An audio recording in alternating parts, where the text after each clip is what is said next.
वाणी की अधिष्ठात्री देवी वीणा पाणी माँ भगवती सरस्वती के श्री चरणों की वंदना करके, गुरुजनों के श्री चरणों में प्रणाम निवेदित करके,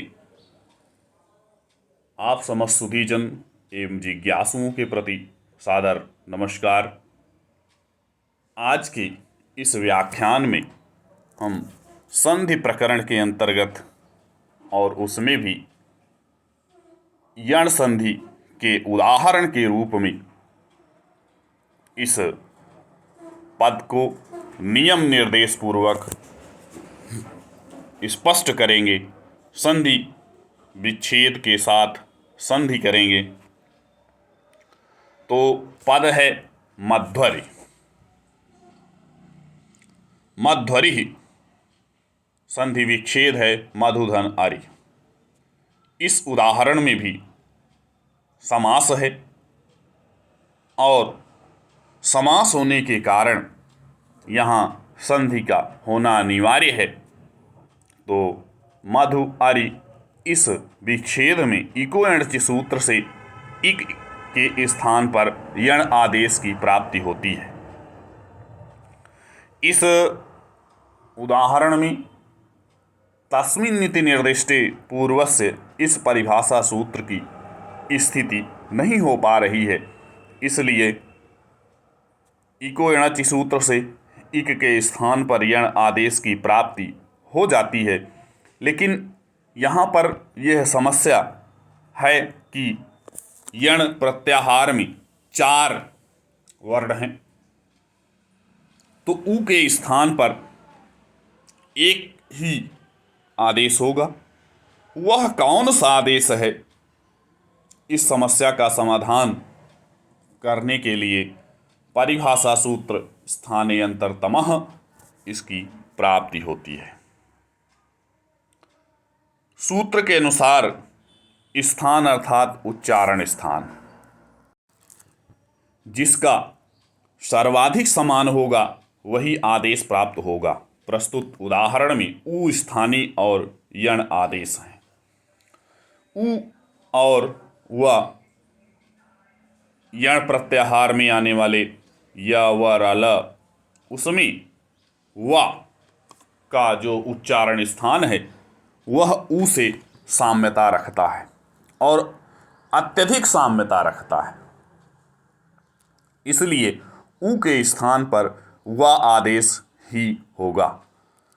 बन गया रूप म ध व अरि। ऐसी स्थिति में अनचिचा सूत्र की प्राप्ति होती है। यह सूत्र कहता है कि अच प्रत्याहार के वर्ण के बाद यदि यर प्रत्याहार का वर्ण हो लेकिन उसके बाद अच प्रत्याहार का वर्ण विद्यमान न हो तो यर प्रत्याहार के वर्ण को द्वित्व विकल्प से हो जाए।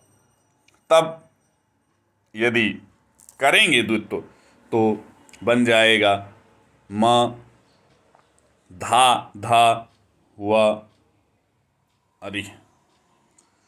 पुनः झलाम जस झसी इस सूत्र से यहाँ पर क्या हो जाएगा? झल प्रत्याहार के वर्ण के बाद यदि झस प्रत्याहार का वर्ण हो तो पूर्व झल को जस आदेश हो जाएगा। तो यहाँ पर जस आदेश होकर के भी म ध के स्थान पर द आदेश हुआ तो म द और धा व अरि यह बन जाता है। प्रस्तुत उदाहरण में संधि के पश्चात संयोग हो रहा है। अतः सूत्र संयोगांतस्य लोपः से संयोग है अंत में जिसके उसके अंत्य वर्ण का लोप हो जाए, यह कहा गया। अब यहाँ संयोगांत जो है वह 2 स्थानों पर है, दा और धा, धा और वा। यहाँ यकार के स्थान पर वा समझें। अब प्रश्न उठता है कि कौन से संयोग के अंत का लोप होगा। तब परिभाषा सूत्र अलो अंत्यस्य के आधार पर अंतिम अल का लोप अर्थात वकार का लोप प्राप्त होता है। व का लोप प्राप्त होगा और व का लोप होने से जो रूप बनना है वह अनिष्ट रूप बन जाएगा। इसलिए यहाँ पर वार्तिकाया यणः प्रतिषेधो वाच्यः, जो यण अर्थात यावरल का यदि लोप हो रहा है तो उसका प्रतिषेध कहना चाहिए। इस आधार पर यण के लोप का जो हो रहा है उसका निषेध हो जाएगा और वर्ण सम्मेलन करने पर रूप बनेगा मध्वरि ही। द्वित्व के अभाव में यह रूप होगा मध्वरि। दोनों में अंतर है। ये अनचिचा जो विकल्प देता है उसके आधार पर ही इसके दो रूप बनते हैं। इस प्रकार से यदि कहीं इसमें यकार आदेश है तो उसको वह समझना है और इसी के साथ यह व्याख्यान यहीं पूर्ण होता है। आप समस्त सुधीजनों को सादर नमस्कार।